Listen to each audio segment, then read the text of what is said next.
Hi, everyone. Judge Andrew Napolitano here for Judging Freedom. Today is Thursday, December 5th, 2024. Professor Gilbert Doctorow joins us now. Professor Doctorow, always a pleasure, my dear friend. Thank you very much for your time and for your thoughts. The last time you and I spoke, the Russians had recently fired and were overjoyed at the results of the Oreshnik missile. We understood it to be of nuclear quality without the nuclear fallout. Have the Russians been, or is there an argument out there that they have been exaggerating its strength, its efficiency, and its effects? Well, the question is very relevant because the conduct of Russian policy on the further responses to any provocations from the British, the French, or the United States, that they're firing additional missiles into Bryansk or to Kursk. The Russian response to that is predicated on their shock and awe developed from the test attack on the Ukrainian city of Dnipro. They believed that it was effective and that it should have put the fear of God into Mr. Zelenskyy and into the Americans so that they would refrain from further provocations. This was a decision taken after Mr. Putin had already made clear days earlier when he spoke at a press conference in Astana at the end of a two-day state visit. He spoke then about possibly using these missiles against Western targets. And of course, the Western targets raises a lot of fear, justified fear, in all of us, whether we're mainstream or we're alternative media. Are we on the way to World War III? Mr. Putin had clearly turned the other way. He'd gone down the road of putting all possible pressure on the Ukrainians and not responding to their curators, as the Russians like to say, to their sponsors in the West who are supplying them with these missiles that the Russians find so unacceptable. Well, so that leaves us with the question, what did really happen at Dnipro? And there have been several authorities or several experts who have come forward to address that question. I was tipped off on this two ways. One was a letter, a comments letter on one of my websites, which informed me that I and almost all other commentators on the Oreshnik issue are inexpert, don't know our S from our elbow, and should more or less shut up, because the Oreshnik, according to laws of physics, is a nothing rocket, a nothing missile. It doesn't pack an explosion greater than would be the case with a standard 2-ton bomb, which, as the author also indicated, is only a slight fraction of the strength of some American super bombs. Well, that caught my attention, particularly since the author of that rather vicious comment made reference to recent articles and video appearances by Ted Postel, who is a well-known authority on missiles, explosives, and related issues. Then there was a second point of contact that caught my attention. This was on the Russian news, the Russian talk show. I think it was The Great Game a day ago, in which they called attention to an article in Forbes magazine, an article I have in front of me, Oreshnik threat, rods from God are not as dangerous as Putin thinks. And this was by a journalist, technical affairs journalist in London. I'd call attention to this last one first, because it explains very much what Ted Postel explained, that the laws of physics tell you that the actual impact value of the munitions, or not munitions, of the metal on board the nose cone in these 36 sub-munitions that were sprayed across Dnipro, that the net impact of these munitions, sub-munitions, would be equivalent to a 2-ton bomb, which isn't a great deal. However, in the middle of that article, he mentions, and the Oreshnik, it doesn't have much lateral damage. It just goes straight down. Well, straight down is what Mr. Putin had in mind. The Russians were saying that the unarmed version of the Oreshnik, which is what they used in Dnipro, Right. is a bunker buster, that it can do damage to 200 meters down by shock waves equivalent to an earthquake. I don't think, then Mr. Putin likened it to meteorites. And for every Russian, now this doesn't say much to an American or global audience, but Russians all know about the Tungus. It's in eastern Siberia. Meteorite, it was called a meteorite, that struck there and was seen, the impact was seen 20 kilometers away. Very bizarre impact, which knocked down trees in circular pattern for several hundred meters. Anyway, there were peculiarities about the strike. It created a big crater and so forth. Well, without that Tungus affair is very much on the mind of Russians, well-read Russians, of whom Mr. Putin is one. Although he may be wrong about its cause.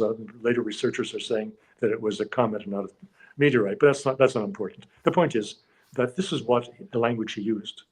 And he assumed that Mr. Zelenskyy would be scared out of his wits because his refuge under a possible Russian attack is a deep bunker. And American and other NATO generals operating in Lvov and in Kiev to direct the military operations are in similar bunkers. So Mr. Putin, did he have something real or not? From this article in Forbes, you wouldn't know. From the article or the interview of Mr. Postel, you would assume that this missile doesn't have an impact greater than 2 or 3 meters, in which case, really, what are we talking about? Aren't we talking about a missile that is faster than anything created by man, and that effectively cannot be shot down, disabled, or neutralized? That is all true. And the value of that is clear if it is nuclear armed. And the Oreshnik can be nuclear armed. So that if it is carrying nuclear warheads, it would be a game changer all by itself. But that's in a different game. Or the Russians, as the Russians would say, it's from a scene from a different opera. The opera that Mr. Putin Here's President Putin talking about it. So, Chris, cut number 13, and you can cut it off, Chris, if it's a little too long and if President Putin goes into other subjects. But he begins by talking about the Oreshnik. The Oreshnik missile system isn't simply an efficient hypersonic weapon system. Thanks to its power, particularly in the case of its massive use in combination with other precision long-range weapons that Russia has, the results of its use against enemy targets would be comparable in effect, and its power to strategic weapons. Although, in fact, the Oreshnik system is not a strategic weapon. In any case, it is not an intercontinental ballistic missile. No one in the world has such weapons yet, as we know, as you know. Sooner or later, other leading countries will also get them.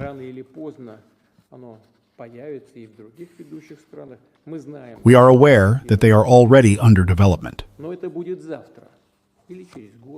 But this will not happen tomorrow, or in a year, or even 2 years. While we have this system now, I will add that there are no means of counteracting such a missile. No means of intercepting it. In the world today, they don't exist. And I will emphasize once again, we will continue testing the latest system. Considering the special strength of this weapon, its power, it will be put into service in the strategic missile forces. In addition to the Oreshnik system, Several similar systems are currently being developed in Russia for further testing. Is any of that inaccurate?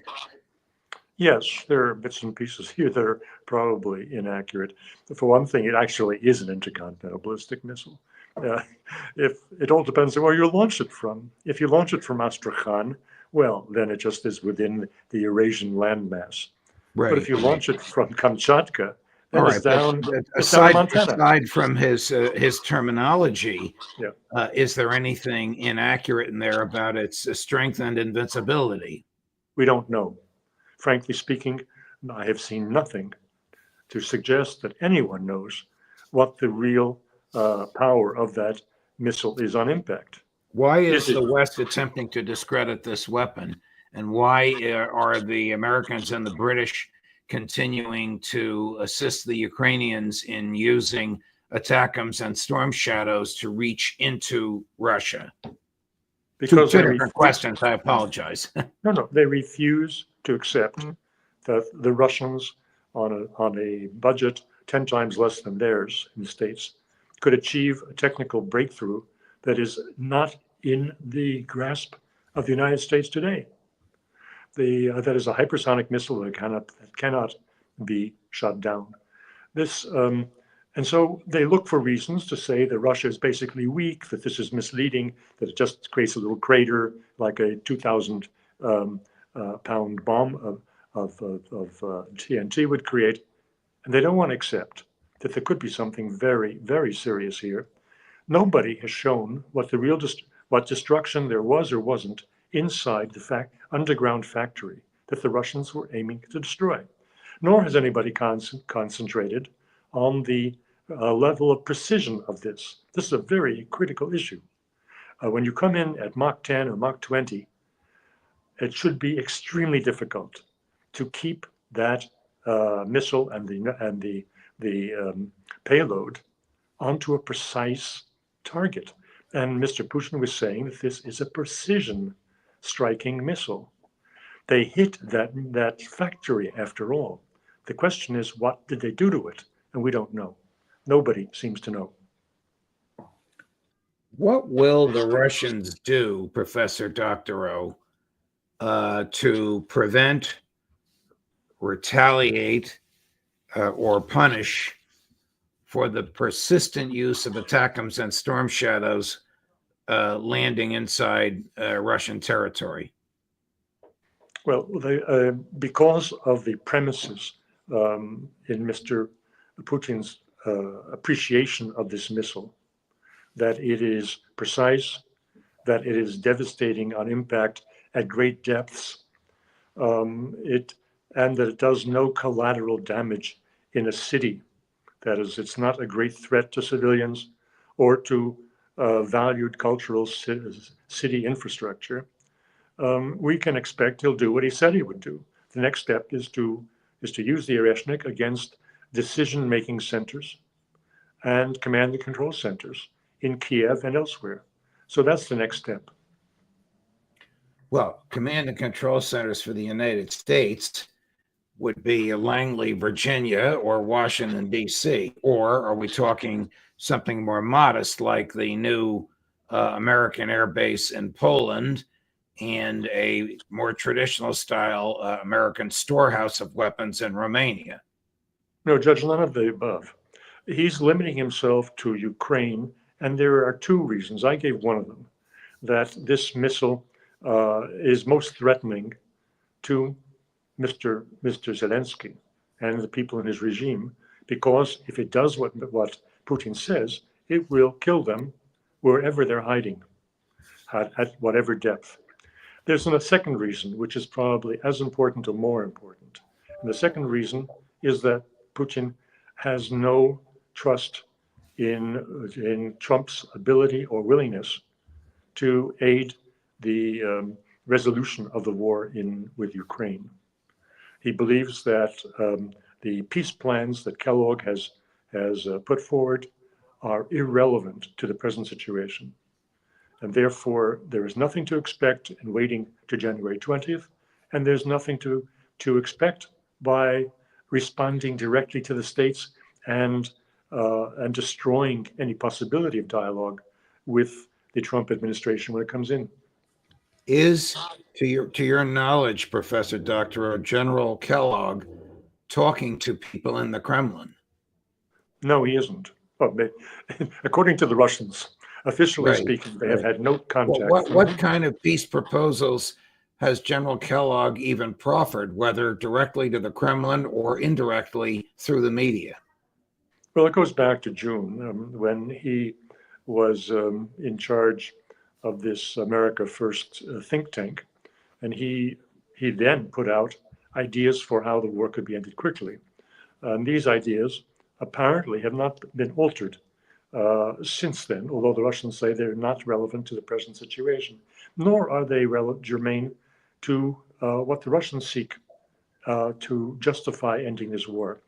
And those terms were set out earlier this week in an interview or in a feature article in the Financial Times about a certain Malofeyev, who is close to the Kremlin, close to Putin, who runs an ultranationalist news journal online called Tsargrad. Tsargrad is the old Russian term for Istanbul, pre-revolutionary and who speaks to General Kellogg. And who critiqued the terms of Kellogg's settlement, the basic idea being, let's do this quickly, we will cut off arms to Ukraine if they don't agree to sit down, and talk to the Russians about a peace treaty. We will raise the level of support to Ukraine if the Russians refuse to sit down and negotiate a settlement.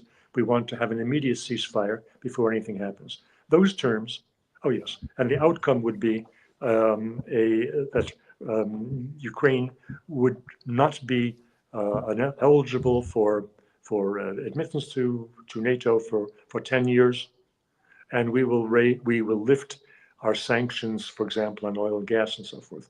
These terms, which they're the only terms that have been published relating to General Kellogg, they are, according to Malofeyev, utterly unacceptable to the Russians. And although Kellogg will be admitted to Moscow and they will sit down and talk, the result will be zero. What the Russians want is their basic reasons for going to war to be addressed. Right. Here's President Zelenskyy just 6 days ago expressing a willingness, quote, to stop the hot stage of the war. You got to tell me if this is rational or not. Chris, cut number one. If we want to stop the hot stage of the war, we should take under NATO umbrella the territory of Ukraine that we have under our control. That's what we need to do fast. And then Ukraine can get back the other part of its territory diplomatically. That's delusional, isn't it? Completely. He's losing the war badly. His army may be overrun and forced to capitulate in a matter of weeks. And he's talking as if he's winning the war, or as if the United States can step in and freeze the conflict so that he can then, at his leisure, negotiate away what the Russians have gained on the ground. This is delusional. Here's someone else whose comments are delusional, even though he will soon no longer be in office. Secretary of State Blinken earlier today at a meeting at which apparently, as you'll hear from the secretary, Russian Defense Minister Lavrov was there and left before Secretary Blinken began to speak. Cut number 12. I regret that our colleague, Mr. Lavrov, has left the room, not giving the courtesy to listen to us as we listen to him. And of course, our Russian colleague is very adept at drowning listeners in a tsunami of misinformation. So I won't parse everything that he said, but I will just note two things. First, he speaks of the indivisibility of security. That's right, but it cannot be and must not be a one-way street. Good for Russia, but not Ukraine. But let's not fool ourselves, and let's not allow him or anyone else to fool us. This is not about, and has never been about, Russia's security. This is about Mr. Putin's imperial project to erase Ukraine from the map.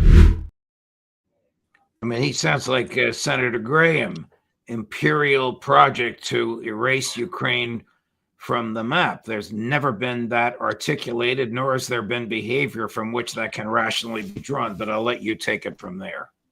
No, I agree with you completely. This man cannot leave office soon enough. He is a danger to everyone around him. And by that, I mean to every American, by his totally irresponsible propaganda. Before we go, what are the Russians doing in Ukraine? Are there ground troops, in Syria? Are there ground troops in Syria? There are ground troops in Syria. The Russians, again, they take this very seriously, although there are many commentators among the alternative media, including some very responsible ones, who are saying that this is an Israeli project, that the Israelis have long had their objective to create Syria because it thereby disrupts the main channel of supply of Iranian weapons to Hamas and to Hezbollah. All of it transits Syria. And this is why the Israelis have been attacking by air for the last several years, attacking what they say were arms caches in Syria. But the Russian perspective is this is an American project. And here we come back to this old question that you and I have discussed in the past, which is the head and which is the tail of the dog. The Russians are saying clearly that the head of this dog is in Washington, D.C.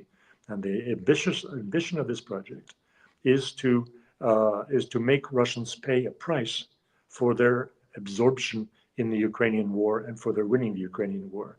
And the price would be to jeopardize and perhaps to force out the Russian naval and air bases on the coast of Syria, thereby depriving Russia of its naval support in the Eastern Mediterranean and of its influence in Greater Africa. So this is what's in play. For the Russians say, don't you kid yourselves. We have the means, we have the men, and we will fight to keep the Assad government in place. Well, you read my mind. Will Russian troops be fighting IDF, Israeli Defense Forces, and others financed by the U.S. aligned against President Assad? I believe they will, but I wouldn't put the emphasis on boots on the ground. Russian participation was from 2015 on primarily air power, and the air power is there and is being used today. I'd like to point out that listening to the BBC, they assume that their audience is mindless and has no recollection whatsoever, because they're reporting on the white helmets, daily reports on deaths of civilians from bombing in this area of Idlib and northwestern Syria. Sounds familiar. White helmets. They're all British intelligence people. So the Brits are in it up to their necks, not just the Israelis and the Turks and a few other opportunists. What conceivable threat to national security of the United States of America or the United Kingdom is the presidency of Bashar al-Assad in Syria? This is big geopolitics. It's like asking what was the threat to American security of Vietnam. Nil. But it was the old domino theory, which explained the presence. And we have a new version coming from the likes of Blinken and Sullivan. They don't call it a domino theory, but if you follow their words carefully, that's what they're talking about. If we let Russia win in Ukraine, then the Poland comes under threat, then the Baltics disappear and so forth. This is a new version of the domino theory without those little pieces of wood. You know, Senator Graham has made this argument. I don't know if Senator Rubio, the incoming Secretary of State, has made the argument. Representative Congressman Walz, who is the incoming National Security Advisor, has made this argument. Will these insane domino arguments be whispered into the ears of and resonate with President Trump? You can't answer that, but you must be fearful of it, as am I.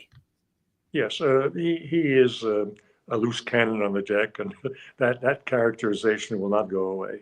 Exactly how he will come down on any given issue is unpredictable. And some of your other guests are saying very much the same thing. We're hopeful that reason will prevail and he will not fall for these cheap tricks like the domino theory. But time will tell. Here's Russia's deputy foreign minister Rabkov mentioning Oreshnik. Oreshnik is not a strategic ballistic missile. It's an intermediate range missile which was tested in combat, and the results are known for people in Kyiv, for people in Washington, in Brussels, and of course in Moscow. We used this as not just a messenger of a sense, but we use this to test what we really have in terms of our growing and additional capabilities in this very crucial area. Let me tell you that if not for the Trump 1 administration that simply destroyed INF Treaty, which served well interests of both US and Russia for several decades, then there would be no Oreshnik in our hands. We will still be restrained from our capability to develop such weapons, but okay, it's gone, and now we have what we have. We do not complain about missed opportunities. We look forward. We are very sure that we will reach all our goals and objectives through our action on the ground, and all the objectives of the special military operation will be achieved. One thing that he said is absolutely true, and that is President Trump abrogated a treaty which had succeeded in restraining the development of this kind of weapon while the treaty was being enforced. Your thoughts on what the deputy foreign minister said? Well, let's consider who he is. He is surely the most strong-willed and most free in expressing his thoughts of any of Lavrov's deputies. This is the man, and we will achieve all of our objectives. Let's remember who he is. He is the man who rolled out in December of 2021 the demands on NATO that it roll back its presence to where it was at the end of the Cold War. That is before all of the NATO expansion. So which of the objectives he expects to achieve remains to be determined. I found his language was done in this video to be quite moderate, considering, as I say, that he is a tough, very tough guy. Certainly the toughest senior representative of the Ministry of Foreign Affairs. Where do you see all this going? How is Ukraine going to come to an end? The government will collapse. Zelenskyy will flee, either alive or dead. The military will probably collapse before Trump becomes president of the United States, no? I agree with that scenario. There are those of my colleagues who are speaking as if this can happen tomorrow. Well, maybe it won't happen tomorrow, but it can certainly happen in the coming weeks. The Russians have shown on the latest television, finally, some diagrams, moving diagrams, showing what they've achieved in the last month or 6 weeks. So because you listen to the daily news accounts, and this town is under fire and that, and you can't make any sense of it, frankly speaking. But they made sense of it. Their move westward towards Dnieper is dramatic, and the likelihood of a collapse of the Ukrainian forces when the Russians bring in the 150,000 or more men that they have waiting and prepared for a major offensive, well, I don't see how the Ukrainians could withstand that. Professor Doctorow, it's a pleasure to chat with you, my dear friend. Thank you very much for your time and for your thoughts. And of course, I hope you'll come back again and visit with us next week. Very kind of you, and I appreciate the offer. Thank you. Coming up later today at 2 o'clock this afternoon, Colonel Lawrence Wilkerson. At 3 o'clock this afternoon, Professor John Mearsheimer, Judge Napolitano for Judging Freedom.